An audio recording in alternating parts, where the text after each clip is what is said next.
Galera, bom dia, tudo bem com vocês? Espero que estejam todos bem. Espero que a gente tenha uma ótima aula para ir para um ótimo final de semana, né? Espero que as coisas tudo se encaixem, que tudo funcione muito bem. Gente, na última aula a gente falou justamente sobre o período regencial, então a gente teve a aula 1, aula 2 e agora a gente está partindo para a aula 3, beleza? Lembrando justamente desse mapinha aqui que eu fiz para vocês, com todo amor e carinho, bonitinho, né?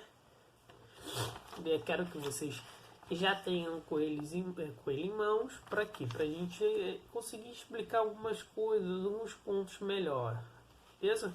Eu coloquei aqui para vocês justamente um asterisco, né? Tanto na parte da política quanto um outro aqui na parte da economia, tá bom?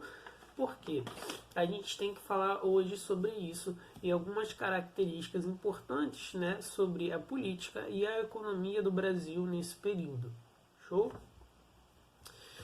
Então vou dar um tempinho para vocês, pausem o vídeo, vou dar um tempinho para vocês irem lá buscar justamente o slide. Voltaram? Que rápido, né? Muito mais prático, muito mais fácil. Gente, então olha só. Primeiro ponto que a gente vai falar vai ser justamente o quarto, que vai ser sobre os grupos políticos. A gente tem que entender uma coisa. Esse período regencial, né, ele vai ser um dos períodos assim mais importantes e vai ser um período fundamental para a política brasileira, tá? Por quê? Então vamos lá por pontos. Primeiro, ele vai ser fundamental porque ele vai formar a base dos grupos políticos no Brasil. Beleza? Mas, Hugo, não tinha grupos políticos no Brasil? Não tinha? Tinha. Você tinha os partidos políticos no Brasil. Só que você não tinha muitas definições em si sobre ele, porque você ainda tinha um papel ainda. Primeiro, você tinha um papel ainda do imperador, você tinha uma ideia ainda de consolidação da independência, certo? Então você ainda tinha algumas coisas. Quando chega no período regencial, o que vai acontecer? Você vai ter um grupo de pessoas que basicamente vão assumir o poder, tá? E aí, qual a grande questão disso, né?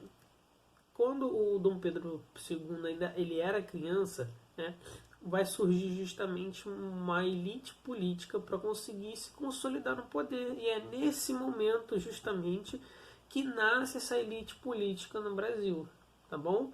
Que vai ser justamente o que eu falei, por isso que é importante no primeiro período, né?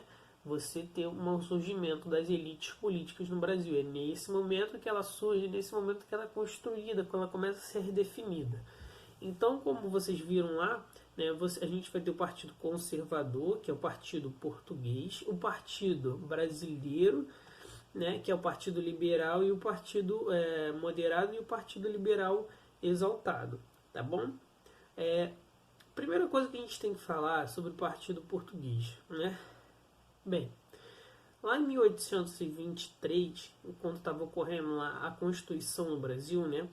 Dom Pedro I ele não queria perder os poderes dele, né? Ele viu que durante a construção da Constituição dele, ele iria perder os poderes dele e a monarquia portuguesa iria ficar muito parecida do que era a monarquia inglesa, né? Que o rei tinha basicamente os poderes dele era do executivo, né? Era de uma representação, era de um aconselhamento, enquanto ele não queria perder esses poderes. Então ele vai lá, dá um golpe, né? Desfaz essa constituinte, bota um monte de português lá para fazer a constituinte. Isso começa a gerar um desgaste, né? Começa a gerar um conflito. E aí você tem o surgimento da Constituição de 1824. Beleza. Então a gente tem a Constituição de 1824 que garante o poder moderador, né? E essa Constituição feita por portugueses. Então, nesse primeiro período que você tem o surgimento do Partido Português, né? Que é o partido que vai justamente, né, querer que o Dom Pedro tenha boa parte justamente dos seus poderes, beleza? Então, por isso que é o Partido Conservador. É um partido dos restauradores, é um partido português. Por quê? Eles querem que Dom Pedro restaura todos os seus poderes, né? Tanto para Dom Pedro I quanto posteriormente para Dom Pedro II, né? Enquanto do outro lado você vai ter uma elite política, e aí essa outra elite política vai ser a elite do Partido Brasileiro, beleza? Essa elite do Partido Brasileiro vai ser feita justamente por políticos brasileiros, filhos de brasileiros nascidos aqui, né?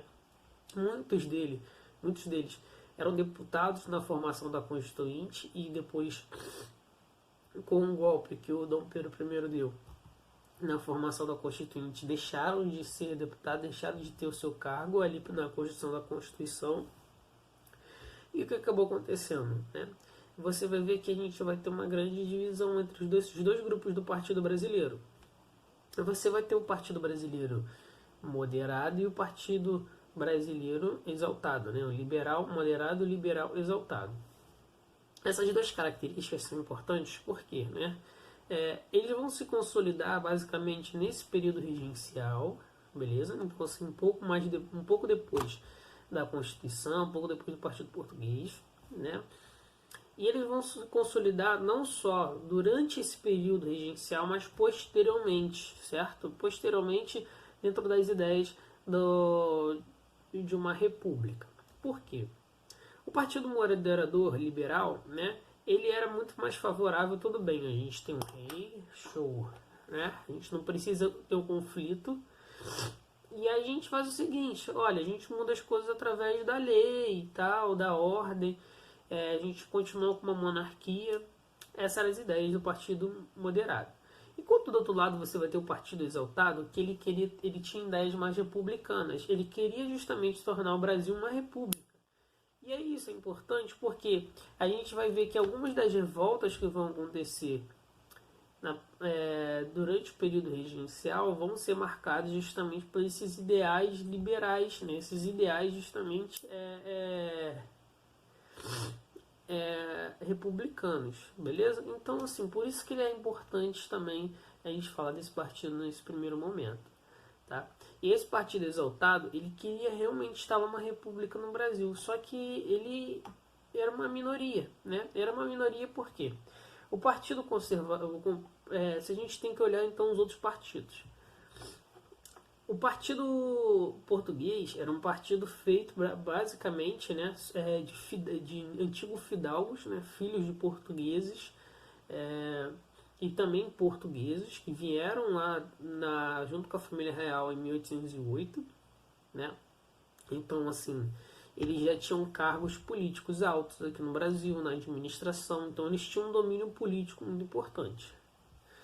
Enquanto esses liberais moderados, muitos deles eram justamente proprietários de terras, fazendeiros, né, e tinham muito domínio político regional, eles tinham uma força muito grande nas suas regiões.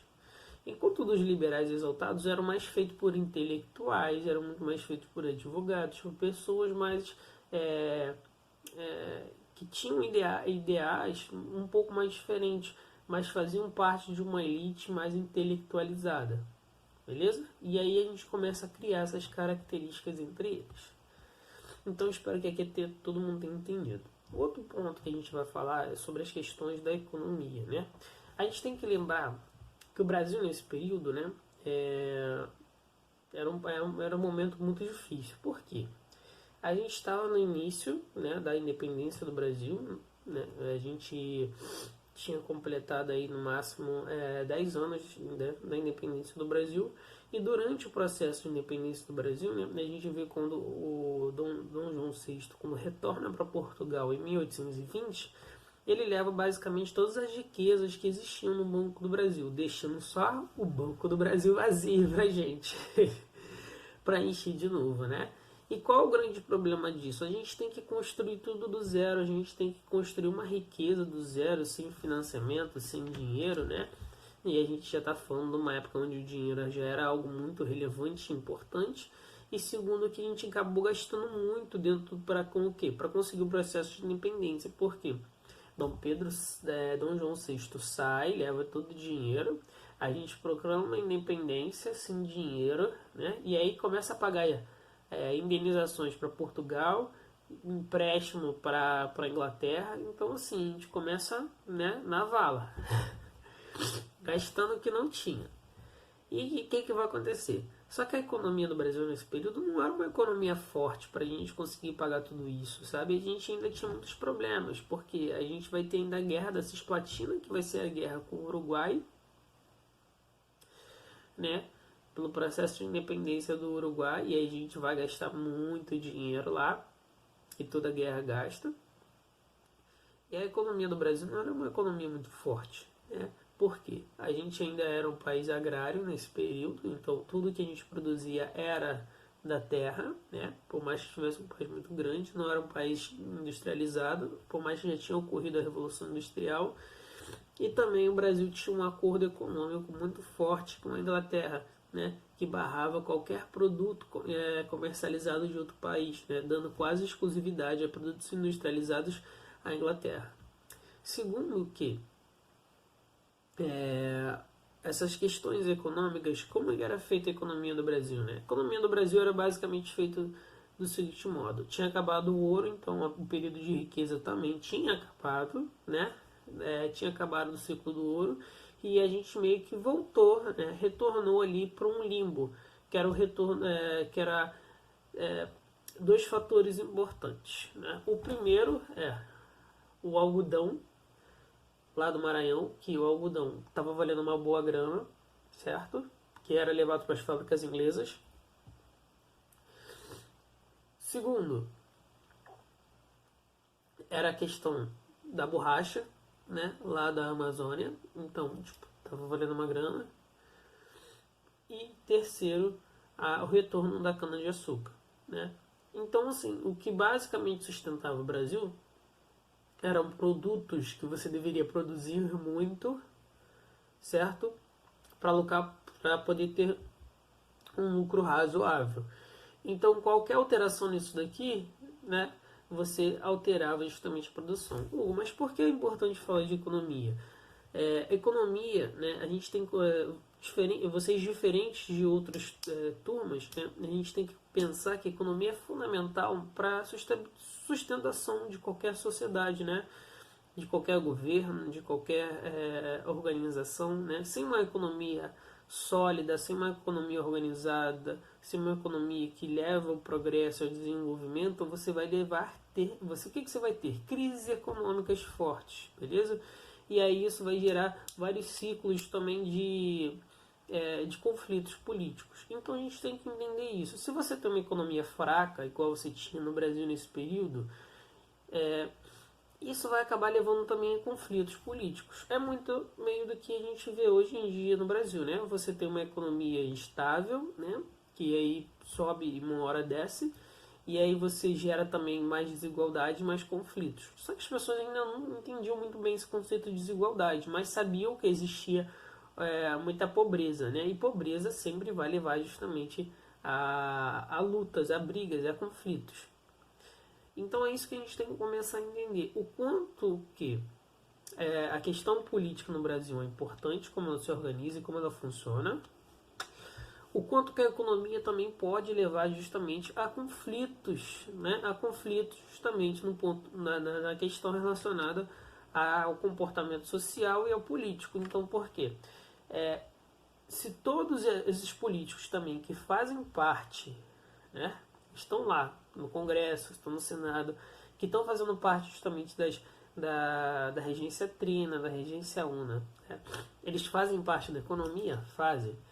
E aí você tem uma economia só agrária, né, no Brasil. O que vai acontecer se essa economia também ficar ruim, né, e o governo não fazer nada? Eles mesmos vão começar a se revoltar, né? E a gente vai ver aqui de uma hora, a gente vai ver na próxima aula, quando a gente for falar sobre períodos regenciais, que nos principais também causadores de alguns desses conflitos durante o período regencial vai ser por aspectos econômicos. Então é por isso que a gente tem que se atentar sempre à economia, porque olha só, é quase uma consequência. Dependendo de como anda a economia, você sempre vai ter conflitos sociais. Se você tiver uma economia forte, consolidada, com oportunidades de igualdade para as outras pessoas, você vai ter baixos conflitos regenciais, né? Baixos conflitos. E aí isso é interessante, né? E aí depois eu vou fazer um contraponto importante para vocês. Beleza? Gente, encerra essa aula por aqui. Espero que vocês tenham entendido esse período regencial maravilhoso. Uma experiência republicana no meio do período da monarquia do Brasil. Beleza? Forte abraço.